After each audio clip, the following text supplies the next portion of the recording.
Hello दोस्तों, मैं Rahul Joshi Gurukul PCS के ऑनलाइन क्लासेस में आप सभी का स्वागत करता हूं। पिछली जो वीडियो थी उसमें हमने आपको उत्तराखंड करंट अफेयर्स की एक नई सीरीज ला करके दी थी और आज हम एक नई सीरीज स्टार्ट कर रहे हैं जिसमें हम उन विषयों के जो टॉपिक्स होंगे उनको लेंगे जिसमें डिटेल में बुक वगैरह में नहीं दिया रहता है या यूट्यूब वगैरह में वो डिटेल में नहीं पढ़ाएंगे। तो पिछली जो वीडियो थी उसमें हमने आपको एक सवाल पूछा था कि नैनीसैनी एयरपोर्ट कहाँ स्थित है, तो उसका आंसर पिथौरागढ़ था, जिसका विनोद और शैली ने सही आंसर दिया था। तो इस दूसरी सीरीज जो आपकी है उसके तहत हम आज एक नया टॉपिक लाए हैं जिसके तहत भारतीय संविधान की अनुसूचियों में हम के बारे में बताएंगे। तो सबसे पहले देखते हैं कि अनुसूची और जो अनुच्छेद है उसमें क्या फर्क होता है। जो चीज अनुच्छेद में नहीं दी गई होती है उसका डिटेल्ड एक्सप्लेनेशन कहां दिया गया होता है, अनुसूचियों में दिया गया होता है। जैसे आर्टिकल 82 में दिया गया है राज्यसभा में सीटों का एलोकेशन। तो राज्यसभा की जो सीटों का एलोकेशन किस प्रकार से होगा, राज्यसभा का चुनाव किस प्रकार से किया जाएगा, उस चीजों का जो डिटेल डिस्क्रिप्शन है वो आपकी कहां दिया गया है, अनुसूची में दिया गया है। ठीक, और मैं आपको निश्चित रूप से बता रहा हूं, अगर आप वीडियो सही से देख लेंगे तो आज के बाद आपका अनुसूची से संबंधित कोई भी प्रश्न गलत नहीं होगा। और यकीन मानिए आप पूरा वीडियो देखिए, उसके बाद आपको खुद ही लगेगा कि अनुसूची में हम क्या क्या चीजें छोड़ करके चलते थे। हम क्या करते हैं, अनुसूची 1, 2, 3, 4, 5, 6, 7, 8 पढ़ लिया, उसमें क्या क्या है शॉर्ट नोट्स को पढ़ लिया। ऐसा नहीं करना है क्योंकि एग्जाम का लेवल धीरे धीरे करके बढ़ता जा रहा है और मर्तोलिया जी ने अपने इंटरव्यू में साफ साफ कहा कि प्रश्नों का लेवल धीरे धीरे करके हम बढ़ाएंगे। ठीक है, तो उसी कड़ी में जो है हम आज जो है आपके लिए एक नया टॉपिक लाए हैं। तो आप पहला देखिए अनुसूची 1। अनुसूची 1 में क्या चीज दे रखी है, देखिए अनुसूची 1 में दे रखा है आपका राज्यों के नाम और उनके राज्य क्षेत्र, राज्यों के नाम और उनके राज्य क्षेत्र, और दूसरा दिया है संघ राज्य क्षेत्रों के नाम और उनकी सीमाएं। मैं इस वीडियो में आपको यह भी बताऊंगा कि कहां पर आप सवाल में गलत करके एग्जाम में आओगे। अब वो दे देगा अनुसूची 1 में क्या दिया, आपने रटाया है राज्यों के नाम और उनकी सीमाएं। पहला ऑप्शन नहीं दे देगा वो, बी ऑप्शन कुछ और दे देगा, सी में दे देगा संघ राज्य क्षेत्रों के नाम और उनकी सीमाएं, और चौथा ऑप्शन दे देगा दोनों को मिला करके, जैसा आपका वीडियो का एग्जाम में उसने पूछा था। और वहां पर 99% बच्चा सवाल गलत करके आएगा, वो कहेगा पहले आप जो पहली अनुसूची है उसमें राज्यों के नाम है उसका आंसर सही है, और वहां पर सवाल फिर आपका गलत हो जाएगा। इसलिए मैं कह रहा हूं जो जो चीजें मैं बता रहा हूं मैं ये भी आपको बताऊंगा कि आप क्वेश्चन गलत करके कहां पर आओगे एग्जाम में। ठीक हो गया, तो पहला जो है ध्यान यहां पर रखना है। दूसरा आपका है अनुसूची 2। अनुसूची में 2 में आपको सबको पता है कि अनुसूची 2 में वेतन, पेंशन और भत्तों के बारे में जानकारी दी गई है। ठीक है, इतने से काम नहीं चलेगा, मैं फिर बता रहा हूं आपको किन किन पदाधिकारियों के वेतन, पेंशन और भत्ते अनुसूची 2 में दिए गए हैं, उनके बारे में आपको जानकारी होनी चाहिए। ठीक, राष्ट्रपति, राज्यपाल, लोकसभा के अध्यक्ष उपाध्यक्ष, राज्यसभा के सभापति और उपसभापति, विधानसभा के अध्यक्ष और उपाध्यक्ष, विधान परिषद के अध्यक्ष और उपाध्यक्ष, सुप्रीम कोर्ट के न्यायाधीश, हाई कोर्ट के न्यायाधीश और सीएजी। अब आपको लग रहा होगा कि 9 चीजें या 9 चीजें याद करने में आपको दिक्कत होगी। आपको कुछ नहीं करना है, आप उनको केंद्र और राज्य के उसमें बांट लो। जैसे केंद्र में राष्ट्रपति होता है, लोकसभा का अध्यक्ष और उपाध्यक्ष होता है, उसके बाद केंद्र में ही आपका जो केंद्र सरकार होती है, संसद होती है, उसमें राज्यसभा के सभापति और उपसभापति होते हैं, सीएजी आपका केंद्र में होता है, सुप्रीम कोर्ट का मुख्य न्यायाधीश केंद्र का आदमी हो गया। तो आप इस प्रकार से याद करोगे तो आपको रटने की भी आवश्यकता नहीं होगी, वहां पर डिफरेंशिएट कर लेना कि केंद्र का कौन है, राज्य का कौन है। और जैसे देखिए यहाँ पर लोकसभा का अध्यक्ष और उपाध्यक्ष है, तो लोकसभा केंद्र में होती है यानी सेंटर में होती है, तो राज्य में क्या होती है आपकी विधानसभा होती है। वैसे ही राज्यसभा होती है, संसद का अंग है, विधानमंडल का अंग कौन सा है, विधान परिषद। तो इस प्रकार से आप अगर याद करोगे लॉजिकली तो आपको याद हो जाएगा। इसके बाद आपकी आती है अनुसूची 3। अनुसूची 3 में निम्नलिखित पदाधिकारियों के शपथ या प्रतिज्ञान दिए हुए हैं। ठीक, अब इसके अतिरिक्त कोई आंसर नहीं होगा। ठीक है, अभी मैं बताता हूं, उसके बाद आपको एक सवाल भी देता हूं, तब आपको किस प्रकार से लगेगा कि किस प्रकार से ये डिटेल आपको जो एक्सप्लेनेशन है वो आपको एग्जाम में हेल्प करेगा। संघ के मंत्री, संसद के चुनाव प्रत्याशी यानी आगामी लोकसभा चुनाव में जो लोग चुनाव लड़ेंगे उसके प्रत्याशी, उसके बाद जो जीत करके आ जाएंगे वो क्या बनेंगे, आपके संसद सदस्य बनेंगे।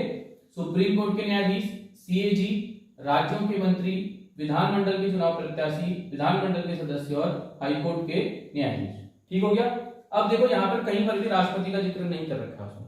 ठीक है, राष्ट्रपति का जिक्र नहीं कर रखा है, लोकसभा स्पीकर का जिक्र नहीं कर रखा है। वो दे देगा अनुसूची 3 में निम्नलिखित में से किसकी शपथ का मेंशन अनुसूची 3 में नहीं कर रखा है, और वहां पर ऑप्शन में आपका हो सकता है राष्ट्रपति या लोकसभा अध्यक्ष। हम पढ़ के केवल कितना जाते हैं कि भैया अनुसूची 3 में तो केवल क्या है, शपथ और प्रतिज्ञा है। ठीक है, तो वहां पर आपका सवाल गलत हो जाएगा। तो ध्यान से क्वेश्चन को करना कि जो है अनुसूची 3 में राष्ट्रपति और लोकसभा अध्यक्ष की जो है वो जो है शपथ या प्रतिज्ञान उसमें मेंशन नहीं किया हुआ है। ठीक, उसके बाद अनुसूची 4, अनुसूची 4 में राज्यों और यूनियन टेरिटरी हेतु राज्यसभा में स्थानों का आवंटन दिया है, यानी राज्यों और यूनियन टेरिटरी में किस राज्य से कितनी सीटें होंगी, किस यूनियन टेरिटरी से राज्यसभा में कितनी सीटें होंगी, इसकी जो जानकारी है वो कहां दे रखी है, अनुसूची 4 में दे रखी है। जैसे उत्तराखंड से राज्यसभा में कितनी सीटें हैं, 3 सीटें हैं। ठीक हो गया, तो इसकी जानकारी कहां दे रखी है, अनुसूची 4 में। उसके बाद अनुसूची 5, ये बहुत खतरनाक अनुसूची है, यहां से सवाल आपका 5 और 6 से गलत बहुत ज्यादा एग्जाम में होता है। अभी मैं बताऊंगा किस प्रकार से आपको एग्जाम में फंसा सकता है। वो देगा अनुसूची 5 से संबंधित सही या गलत कथन को छांटिए, और दे देगा अनुसूची 5 में अनुसूचित क्षेत्रों और शेड्यूल ट्राइब्स के प्रशासन से संबंधित प्रावधान है, एक ही ऑप्शन दे देगा। फिर वो देगा अनुसूचित क्षेत्रों और शेड्यूल कास्ट से संबंधित प्रावधान है, तो शेड्यूल ट्राइब से संबंधित प्रावधान है, ध्यान रखना। शेड्यूल कास्ट होगा तो आंसर आपका गलत होगा, और इस प्रकार के प्रश्न आते हैं एग्जाम में। ठीक, उसके बाद छठी अनुसूची, जहां से बहुत सवाल गलत होते हैं। छठी अनुसूची में जनजातीय क्षेत्रों के प्रशासन से संबंधित प्रावधान है, वो राज्य भी हमें पता होने चाहिए जिन जनजातियों से संबंधित प्रावधान यहाँ पर दिए गए हैं। कौन कौन से राज्य हैं, असम, त्रिपुरा, मेघालय, मिजोरम। ये प्रश्न जो है 2020 या 2021 की यूपी पीसीएस की परीक्षा में पूछा गया था, शायद 2020 था, 21 नहीं था, 2020 की यूपी पीसीएस की परीक्षा में पूछा था। देखिए सवाल कैसे पूछा था उसने, अनुसूची 6 में किन राज्यों के जनजातीय क्षेत्रों से संबंधित प्रावधान नहीं दिए गए, तो असम, त्रिपुरा, मेघालय, मिजोरम। इसको याद करोगे आप 8pm स्क्वायर से, और ध्यान रखना एम में मणिपुर नहीं है, एम में मणिपुर नहीं है। और मैं आपको एक चीज और बता दे रहा हूं, मणिपुर जो है इस समय चर्चा का विषय है, तो मणिपुर से संबंधित जो भी संवैधानिक प्रावधान है आपको रटे होने चाहिए। इस प्रकार के सवाल आपको गलत एग्जाम में नहीं करेगा, ध्यान रखना। असम, त्रिपुरा, मेघालय, मिजोरम 8pm स्क्वायर से याद रखना, लेकिन याद रखना एम स्क्वायर से मणिपुर नहीं है, मेघालय और मिजोरम। ठीक, तो 6 अनुसूची हमने कर ली है। उसके बाद हम चलते हैं अनुसूची 7 में। अनुसूची 7 में जो है 3 प्रकार के विषय दिए गए हैं, संघ सूची, राज्य सूची और समवर्ती सूची। इनके बारे में आपको जानकारी पहले से होगी। संघ सूची से संबंधित जो विषय होंगे उसमें कानून केंद्र सरकार बनाएगी, राज्य सूची से संबंधित कानून आपके होंगे जिसमें राज्य सरकार बनाएगी, समवर्ती संबंधित जो सूची होंगी उसमें कानून केंद्र और राज्य दोनों बनाएंगे। लेकिन अगर किसी कानून में विवाद की स्थिति होगी तो केंद्र सरकार के द्वारा बनाया गया कानून जो है लागू होगा। उसके बाद है अनुसूची 7। अनुसूची 6 में क्या है आपकी, सॉरी अनुसूची जो 7 है उसमें संघ सूची, राज्य सूची, समवर्ती सूची के विषय हैं। उसके बाद अनुसूची 8, अनुसूची 8 में संविधान ने जिन भाषाओं को मान्यता दी गई है उसके बारे में जानकारी दी गई है। ठीक, यहाँ पर प्रश्न आपसे पूछा जाएगा मूल संविधान में कितनी भाषाओं को मान्यता संविधान ने प्राप्त की थी, तो कितनी भाषाएं हैं, 14, और वर्तमान में कितनी है, 22। अमेंडमेंट करके उनकी भाषाओं की संख्या 14 से बढ़ाकर 22 कर दी गई। ये प्रश्न हिंदी और पॉलिटिकल साइंस 2 का कॉमन सवाल है, और आपको 22 भाषाएं रटी होनी चाहिए कि कौन सी भाषा उसमें है। इस प्रकार का प्रश्न वीडियो 2016 की परीक्षा में एक बार पूछा गया है कि 22वीं जो 8वीं आपकी अनुसूची है उससे संबंधित जो आपकी भाषा है उसमें कौन सी शामिल नहीं थी, तो आपको इसके बारे में पता होना चाहिए। ठीक, उसके बाद आपका शेड्यूल 9 जो है, जो मूल संविधान हमारा था उसमें कितनी शेड्यूल थे, 8 थे, और अमेंडमेंट करके उसको कितना कर दिया गया, 12 कर दिया गया। ठीक, तो पहला अमेंडमेंट किया गया 9वीं अनुसूची में, जिसमें फर्स्ट कॉन्स्टिट्यूशन अमेंडमेंट 1951 के द्वारा इसमें भूमि सुधार संबंधी जो कानून थे वो इसमें डाले गए, और उस समय भारत के प्रधानमंत्री थे जवाहरलाल नेहरू। ये प्रश्न भी पूछा गया है। ठीक हो गया। 10वीं अनुसूची में दल बदल संबंधी कानून आपके दिए गए हैं। इसको लाया गया था 52वें संविधान संशोधन 1985 के द्वारा, और इसमें बदलाव किया गया 91st कॉन्स्टिट्यूशन अमेंडमेंट 2003 के द्वारा। ठीक हो गया। इसमें दल बदल का जो प्रोसीजर था उसको क्या किया गया, चेंज किया गया। अब कमेंट बॉक्स में इसका आंसर आप बताएंगे कि इस अनुसूची को ये अनुसूची जिसमें बनाई गई थी उस समय भारत का प्रधानमंत्री और राष्ट्रपति दोनों कौन था। ठीक हो गया।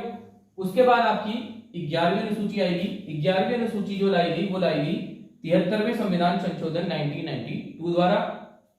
इसमें पंचायतों से संबंधित जो है विषय दिए गए हैं, और पंचायतों से संबंधित कितने विषय हैं, 29 विषय। इसको भी रट लेना, ये भी किसी परीक्षा में प्रश्न पूछा गया है। अब तो यहां तक कि बंदी रक्षक तक के प्रश्न में पूछ रहा है कि इस 29 विषय में से कौन सा नहीं था। उसने 4 ऑप्शन दिए थे और उसको जो आपको याद करना था। ठीक है, बाद में कभी इन 29 विषयों को भी आपको डिटेल में याद करवा देंगे, क्योंकि इस प्रकार के प्रश्न बन रहे हैं।